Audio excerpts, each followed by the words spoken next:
সব সত্যি জানতে পেরে মোহনাকে নিজেই পুলিশে দিল আকাশ।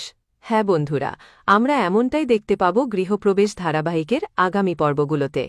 শুভলক্ষ্মী দেশে ফেরার আগে আকাশের কাছে যায় এবং আকাশকে গিয়ে বলে যে আকাশ, আজ আমার এই অবস্থার জন্য অনেকাংশে আপনিও দায়ী। আপনি অন্ধভাবে মোহনার কথাগুলো বিশ্বাস করেছেন, কিন্তু মোহনার কথাগুলো আদৌ সত্যি কিনা সেটা কি কখনো যাচাই করার চেষ্টা করেছেন? শুভলক্ষ্মীকে বলে, তার মানে আপনি কি বলতে চাইছেন শুভলক্ষ্মী? আমি বুঝতে পারছি না আপনার কথা। ডাক্তার নিজে বলেছে মোহনা প্রেগনেন্ট। আদি স্বীকার করেছে যে মোহনার গর্ভের সন্তান আদির। তাহলে আপনি এখানে ডাউট কেন রাখছেন? শুভলক্ষ্মী আকাশকে আদির রিপোর্টগুলো দেখায় এবং মোহনা যে প্রেগনেন্ট নাও হতে পারে, এই সবটাই যে মোহনার চাল হতে পারে সেটাও আকাশকে বোঝায়। শুভলক্ষ্মী আকাশকে বলে যে ঠিক যে সময়ে এই ঘটনাগুলো ঘটেছে সেই সময়ের কোনো কথাই আদির মনে পড়ছে না। কথাগুলো শুধুমাত্র মোহনারই মনে আছে। আচ্ছা, একটাবার ভেবে দেখুন তো, এসব কিছু মোহনা ফাঁদ পেতে করছে না তো? শুধু মোহনা নয় আকাশ, আমিও প্রেগনেন্ট। আপনি আমার সাথে অন্যায় করছেন। আপনার বোন স্বীকৃতি পাইয়ে দেওয়ার জন্য আপনি একটা অন্তঃসত্ত্বা মাকে সবকিছু ছেড়ে বেরিয়ে আসতে বাধ্য করেছেন। আমার মনে হয় আপনার সত্যিটা জানা দরকার।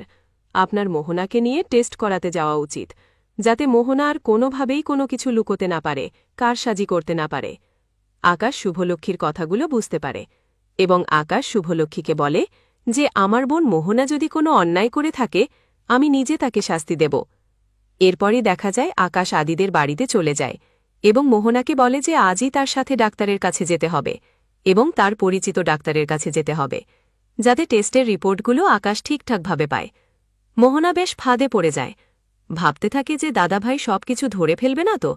এই শুভলক্ষ্মী কাচার সবকিছু মোহনা কোনো মতেই যেতে রাজি হয় না ডাক্তারের কাছে, কিন্তু আকাশ জোর করে মোহনাকে ডাক্তারের কাছে নিয়ে যায় এবং ডাক্তারের কাছে যাওয়ার পর সব টেস্ট করানোর পর আসল রিপোর্ট আকাশের হাতে চলে আসে এবং আকাশ বুঝতে পারে মোহনা প্রেগনেন্ট নয়, সবটাই আসলে মোহনার নাটক। প্রচণ্ড ক্ষেপে যায় আকাশ এবং আকাশ নিজে পুলিশ ডেকে মোহনাকে অ্যারেস্ট করায়। তো বন্ধুরা, তোমরাই চাও তো যে এভাবেই যেন সব সত্যি জানতে পেরে মোহনাকে নিজেই পুলিশে দেয় আকাশ? কমেন্ট করে জানাতে ভুলো না।